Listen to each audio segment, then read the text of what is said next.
Salut les amis, deuxième vidéo qu'on fait avec Xavier. Donc tu as déjà vu une vidéo avec lui qui est très très longue dans laquelle il t'apprend le métier d'agent. Xavier est agent, il est franco-chinois, ok, et il est agent, c'est un agent entre guillemets agent en Chine en dropshipping. La chance qu'on a, c'est que Xavier est très au courant de toute cette histoire de la loi du 1er juillet, d'accord? J'ai déjà fait une vidéo là-dessus qui est sortie, je crois, la semaine dernière ou quelque chose comme ça, où j'en parle. Et là, j'ai la chance d'avoir Xavier avec moi. Et lui, alors lui, il sait tout sur cette loi-là. Donc, c'est finalement la vidéo d'aujourd'hui, c'est une mise à jour de la première vidéo que j'ai fait qui parlait de la loi du 1er juillet. Xavier a déjà, des papiers, finances publiques, etc. Donc, il est hyper au courant de cette fameuse loi du 1er juillet. Donc, on a enfin les informations exactes grâce à Xavier. Xavier, bonjour et merci encore une fois de faire une vidéo avec nous et de prendre du temps pour répondre à vos questions. Bien sûr. Est-ce que rapidement, tu pourrais nous expliquer finalement qu'est-ce que c'est que la loi du 1er juillet et comment ça va impacter le dropshipping? Ça, c'est la première chose. Et ensuite, on parlera de comment ça va finalement se mettre en place de votre côté à vous en tant qu'agent. Ok. D'où ça vient? Alors là, on parle, Union européenne, il parle Oui. de 5 milliards d'euros, ou des fois, il parle de 15 milliards d'euros par an, de ce trou, on va dire, de ne pas payer le Ce DVA à la manque à douane. gagner, ouais. Voilà. Effectivement, comme le e-business ou le e-commerce, il est vraiment développé depuis 5 dernières années. Ouais, ouais, Auparavant, on n'a pas eu ça. Les gens qui commandent sur AliExpress, il n'y en a pas autant. ouais. Sauf que on va dire dans un business, il y a d'une côté DVA déductible, il y a le DVA à récolter. Ouais, ça j'en avais déjà parlé dans la vidéo précédemment, c'est que faut bien comprendre cette notion de TVA déductible et la TVA récoltée, ouais. Récolter, récupérable ou Ouais. autre. Sauf que dans le e-commerce, ce qu'on parle, c'est d'un DVA qu'on doit déduire du côté chinois et récolter derrière Ouais. après en Europe. Donc c'est compliqué. Ça, j'en avais déjà parlé dans ma vidéo. Tu l'as regardé là? Tu as Ouais. vu ma vidéo? Ouais. C'était exact le coup de côté TVA récolté et déductible? J'ajouterai un commentaire sur le ORI. Ouais, mais ça, c'est ça qui est surtout le sujet de la vidéo aujourd'hui, c'est le numéro EORI, IOSS et tout ça. On va réussir à démêler ça avec Xavier C'est aujourd'hui. ça. C'est ça. Donc, dans un premier temps, on parle de notion de IOSS ou OSS. Mhm. OSS, c'est ceux qui font du stock en France.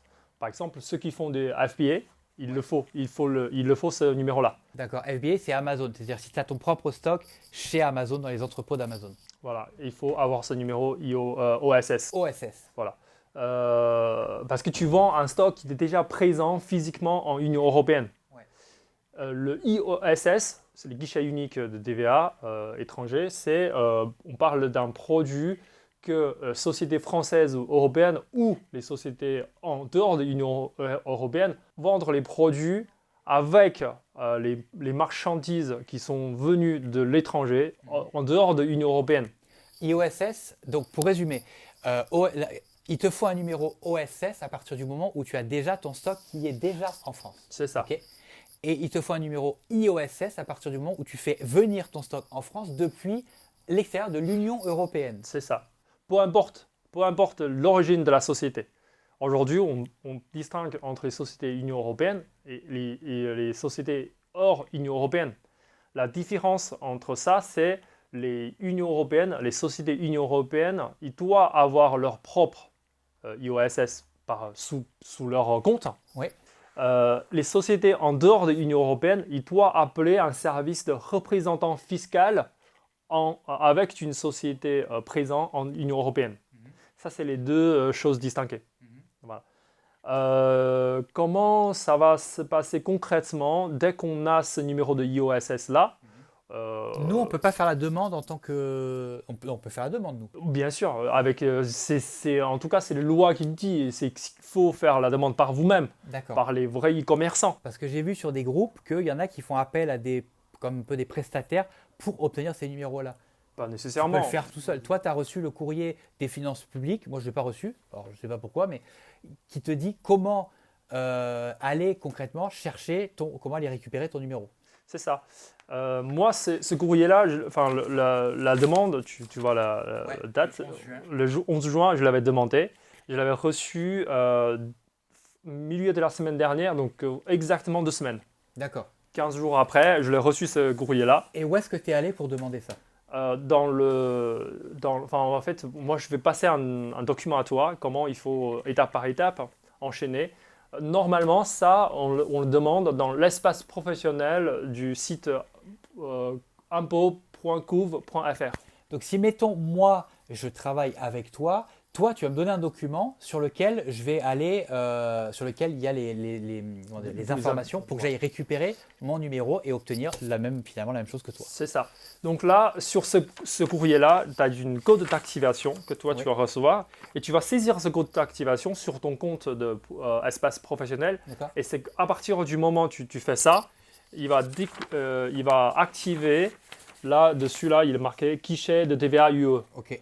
Tu peux activer ça comme service. D'accord. Donc là, à partir du moment où le compte est activé, par défaut, tu dois déclarer un montant exact de ce que tu as fait comme chiffre d'affaires. D'accord. Encore une fois, selon loi. Oui. Ça, et après, comment ça fonctionne? Déjà, une petite question avant que je te demande comment ça fonctionne. Si, par exemple, tu fais du dropshipping, je sais pas moi, avec AliExpress ou quoi, tu as quand même besoin de ce numéro-là? Non. Tu n'as pas besoin de ce numéro-là? C'est comme ça. Parce que tu payes déjà ta TVA chez eux. Enfin, la taxe d'importation, en fait. Ce numéro IOSS, quand on travaille avec Wish, quand on travaille avec AliExpress, normalement, ce numéro, il est déjà attribué au préalable par les systèmes, par les plateformes. Que chaque vendeur AliExpress, il doit disposer ça comme numéro pour faciliter le dédouanement pour les colis d'AliExpress.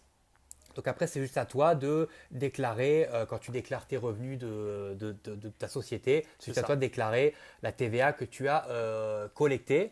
Sur la feuille de facture, aujourd'hui, avec milliers de clients qu'on a rencontrés, qui a réellement reçu d'une facture pro forma ou de vraies factures françaises de la part de AliExpress. Ouais. C'est que ça devrait être fait, mais dans les faits, dans la vraie vie, ça ne marche pas comme ça. Ça ne marche pas comme ça parce que AliExpress, aujourd'hui, ils auraient dû proposer un service comme Amazon Business. Ouais. Tu vois, Amazon Business, moi je suis abonné. Normalement, il doit d'inscrire éditer la vraie facture. Avec la hors TVA et le montant de la TVA. Donc si AliExpress était capable de te fournir la vraie facture avec le montant hors taxe et le montant de la TVA, cette TVA-là, tu serais capable, finalement, tu pourrais la déduire de ta TVA collectée. C'est ça? Exactement. Mais vu qu'ils ne le font pas, voilà. Vu qu'il n'a pas payé non plus du côté chinois, qu'il a été. Ouais, ok, d'accord. Je sais pas. Okay. Je sais pas. Je vois. Les vendeurs, ils peuvent dire non, j'ai pas payé ça à l'État chinois. Comment tu peux le déduire sur une autre facture? L'État Union européenne, je sais pas si tu as déjà payé en Chine ou pas. Ouais. Moi, je dois le déduire. Je dois le récolter. Ça reste quand même un peu flou, quoi.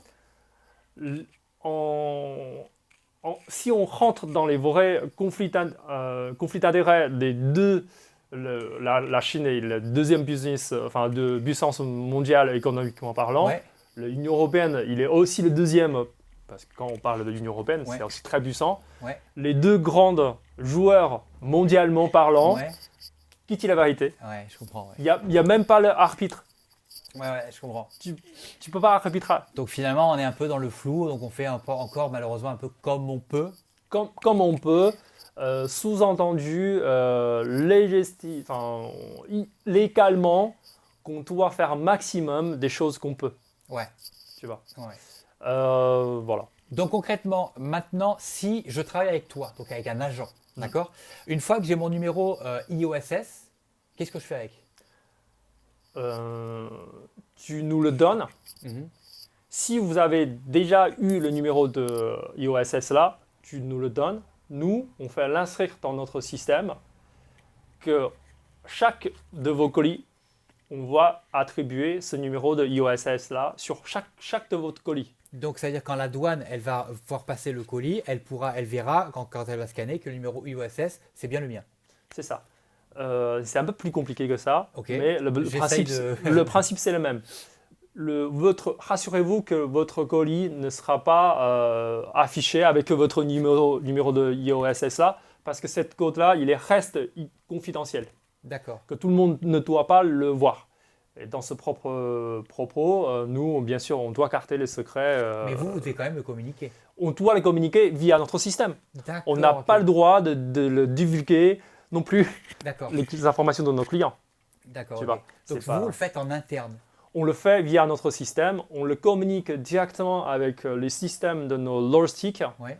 On a des prestataires logistiques Ouais. que eux-mêmes, il est censé de déclarer correctement la chose auprès de l'Union européenne. Ouais. Après, il y a les agences de dédouanement pour les petits paquets ou les gros colis qui lui-même doit procéder prochainement auprès de l'Union européenne pour déclarer le montant exact de chaque colis. D'accord. Ok.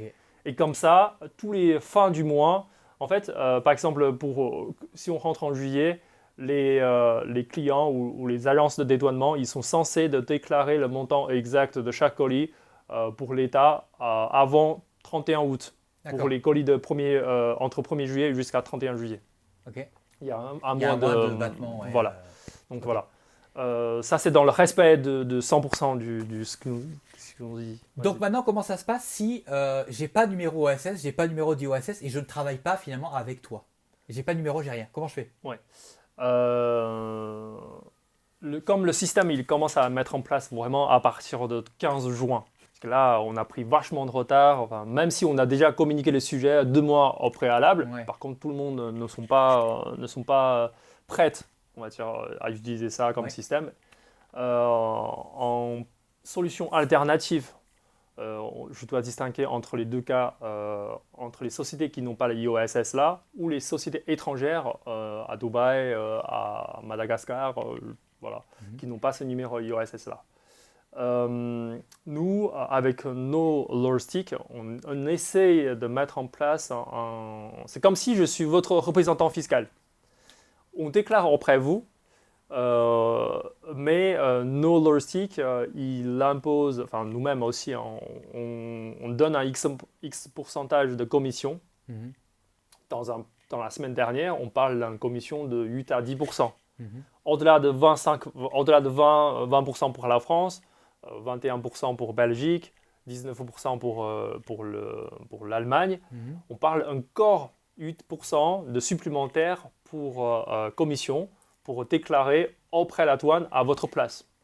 Donc vous déclarez pour nous avant qu'on déclare en fait, c'est ça? Vous Si n'avez j'ai bien pas compris. déclaré. D'accord. En fait, il faut chaque colis, il aura besoin de déclarer une seule fois. C'est pour dédouaner. D'accord. Ok. L'importance, c'est que l'Union européenne, il sait de quoi qu'on parle de colis-là et à quel montant qu'on déclare et à quel montant qu'on doit payer pour l'Union européenne. Et ça c'est interne, c'est chez vous en fait. C'est vous qui avez à payer ça. C'est nous qui on récolte d'abord auprès des clients et après on doit les payer tous les fins du mois ou tous les 2 semaines D'accord. auprès de notre agence qui travaille avec nous. D'accord. Le 20% tu payes à l'État. Pour que Moi je paye 20% à l'État. Ok. tu payes 20% à Ma l'État. TVA. Par contre, tu n'as pas le numéro. Oui. Tu confies le travail de déclaration à moi. Oui. Je te facture la commission pour que tu déclaré auprès de l'État à ta place. D'accord. Ça Bah. c'est dans le cas où je ne veux pas le faire. Tu ne veux pas le faire, tu n'as pas le moyen, tu n'as pas réussi à avoir ton numéro. D'accord. Tout ça, tu peux nous le confier. à nous, D'accord. Jusqu'à présent. D'accord. Ok. Du coup, on parle on va dire, selon le temps qui va se passer, la commission de déclaration, il va descendre entre 2 à 5% selon le pays. D'accord. Donc vous en fait c'est ce que tu disais un petit peu plus tôt, c'est que vous êtes un peu comme représentant fiscal. C'est si moi j'ai pas envie de m'emmerder avec ça, je te dis à tout, je vous dis à vous, faites mes déclarations de TVA à ma place. Et vous prenez un petit pourcentage, dépendamment de quoi déjà? Dépendamment du pays. Ok. Du pays, surtout par exemple pour Belgique ou pour Luxembourg, de ce Ouais. type de pays, les colis, le nombre de colis pour là-bas, ils sont assez moins nombreux. Du coup, la dépense en moyen de chaque colis, c'est plus élevé. D'accord. Tu vois. Ok. Après, on essaie de ne pas trop embrouiller les clients. Jusqu'à présent, on a défini 25% pour tout le monde. Après, on va peut-être baisser à 24% le mois prochain, 23%. Parce que nous aussi, pour mettre en place tout ce système-là avec nos partenaires, on doit payer les montants. Parce que sur la même chaîne, il y a nous, en tant qu'agent, il y a les sociétés de logistique. Derrière des sociétés de logistique, il y a aussi les agences de dédouanement sur place qui sont présentes en France, en Et Europe. tout ça, vous devez le payer, c'est ça? Exactement. D'accord. Donc c'est pour ça que vous prenez un petit pourcentage, parce que finalement, sinon vous perdriez de l'argent. Si on accumule, si on prend 1%, mon logistique a pris 1%, l'agence a pris 1%, ça fait déjà 3%. Ça permet à tout le monde de ne pas perdre d'argent en fait. On essaie de comprendre la chose, on essaie d'être expérimenté, d'essayer d'être quitté. Aujourd'hui, d'avoir des conseils, c'est pas des fois pas gratuit.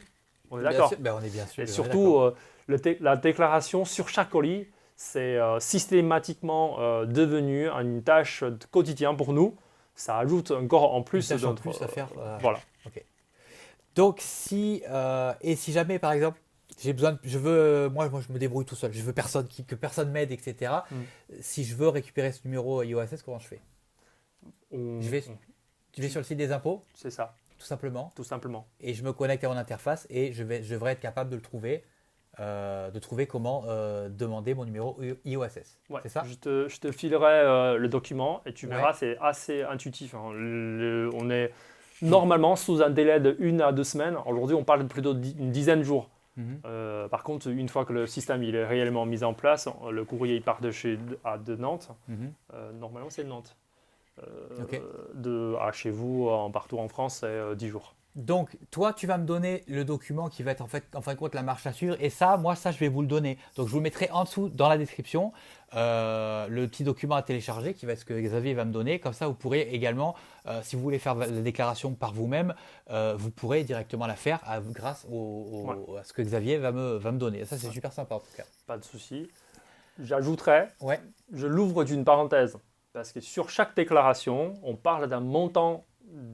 En basant sur quel montant qu'on doit déclarer le montant. Ok. Ça, c'est très flou. Même pour vous. Même pour nous, je parle vraiment à mon avis perso, à mon propre avis perso. Je ne représente pas aujourd'hui la société, ni l'État, ni quoi que ce soit. C'est moi. L'expérience qu'on a aujourd'hui, si l'État il demande, je prends un produit qu'on vend à 50 €, prix final, prix de vente pour les clients. L'État, l'Union européenne, ils cherchent à récupérer 10 € par produit vendu. Ouais, ok. Ça, c'est trop. Ben oui, c'est trop. Sincèrement parler, c'est trop. Est-ce que demain, dans un an, on arrive à pouvoir récolter 100% de 10 € sur un panier moyen de 50? J'en suis pas certain. Ouais, parce que tu penses qu'on va... Voilà. Surtout, on sait très bien un produit que vous allez vendre à 50 €. Nous, on vous trouve normalement en moins que 20 €, entre 15 à 20 €. Et après, c'est aussi le travail aussi de l'agent, je pense, de prendre ça en considération, que fatalement, nous, maintenant, on a plus de frais, en tout cas pour tout ce qui est auto-entrepreneur et tout, parce qu'avant, quand tu étais en société, tu payais ta TVA et c'est tout, quoi. C'est ça. Mais maintenant, il y a plus de frais, donc vous prenez en considération le fait qu'on ait plus de frais. Pour nous aider, vous essayez de trouver des prix moins chers. C'est ça? C'est là où tu vas en venir en fait? C'est ça. Les pratiques qu'on fait aujourd'hui, on essaie d'aligner le prix de vente, le prix de déclaration, on essaie d'aligner avec le même produit qui vend sur AliExpress. D'accord. Comme ça, on essaie. Encore une fois, ça reste dans le flou total, puisque dans le produit de vente, il y a la partie frais de livraison, il y a la partie d'achat du produit. Oui. Normalement, selon la réglementation internationale qui fonctionne encore jusqu'à présent, la partie frais de livraison internationale, il est franchisé, il est hors TVA. On n'a pas besoin de payer le TVA dessus. Donc techniquement, tu devrais payer la TVA sur juste le prix du produit et pas les frais de livraison. Un produit que vous allez vendre à 50 €, dedans, il peut y avoir 8 € de produit et 8 € de livraison. Si je me permets, je fais juste des distinctions. Okay. Je vois où tu vas en venir en fait. Voilà. Normalement, tu ne devrais pas payer la TVA sur les frais de livraison. C'est ça. Techniquement, on ne doit pas payer. Donc c'est à toi de faire tes factures aussi. C'est comme ça peut-être que j'interprète les choses. C'est à toi aussi peut-être de faire tes factures en tant que dropshipper. Tu payes le produit à tel prix. Dans le prix, il y a le prix de ton produit, il y a le prix de la livraison. C'est trop compliqué. D'accord. Je dirais, chez un client, chez nous, personne ne va le faire. D'accord, moi, je te dirai la vérité. Je ne suis pas là pour vous donner Du coup, nous, parce que c'est nous qui étions votre déclarant, c'est à nous de confier le travail de déclaration. Donc, entre un produit qui vend à 8 euros, une livraison de 8 euros, on prend un X pourcentage dans ce prix de livraison et on ajoute sur le prix de produit. C'est avec ce montant-là qu'on déclare. D'accord. Ok. Donc, si je résume, si je me permets, entre maintenant jusqu'à courant mi-juillet, ce qu'on va faire, techniquement faisable, sur un produit de vente 50 euros, on essaie de déclarer entre 10 à 15 euros, à un grand maximum 20 euros. Ouais, parce que vous savez que derrière il y a des frais et que. Parce que je sais, l'État il va mettre du temps pour mettre les réels contrôles dessus. Parce que cette période de transit, si tous les clients ils tombent pas en faillite, il y aura plus de business. De payer 10 euros par produit en supplémentaire, je suis désolé. Ouais. Vous êtes Ça perdant. devient compliqué là quand même. Vous êtes perdant. Ouais. Et surtout pour nos clients qui ont déjà du stock chez nous à l'entrepôt, il faut leur accorder une période pour pouvoir solder les produits qui sont déjà achetés. Et voilà. Même si eux, ils vont arrêter derrière, il faut lui laisser le temps de faire l'arbitrage. Ouais, complètement. Est-ce qu'on a fait le tour, selon toi, de tout ce qu'on avait à dire? Ouais. Donc, je vais mettre dans la description, en premier lien, donc le document que Xavier va nous fournir pour pouvoir que tu demandes ton numéro IOSS tout seul comme un grand. Xavier, je te remercie encore une fois d'avoir pris du temps pour me répondre, pour répondre aux questions de mes abonnés. J'avais déjà fait une vidéo là-dessus, mais c'était compliqué parce que c'est un sujet qui est très compliqué. Même là, quand on en parle, et je pense que j'ai compris 80% de ce que tu m'as dit. Toi, tu sais à peu près où t'en es, mais t'es bien plus compris que moi. J'espère que c'était clair pour tout le monde. Donc, Xavier, le mot de la fin, est-ce que tu as quelque chose à rajouter? Ouais. Nous, dans cette vidéo-là, je partage nos pratiques, je partage notre vision sur la chose.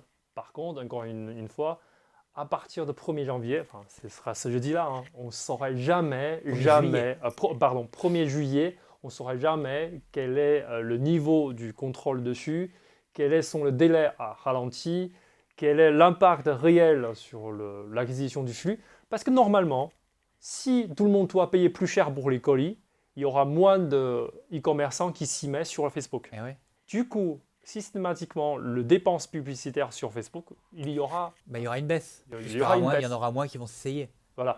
Donc, votre dépense publicitaire va prendre proportionnellement parlant, il sera moins important. Ça s'équilibrerait, en fait. C'est là où je pense que tu vas en venir. Voilà.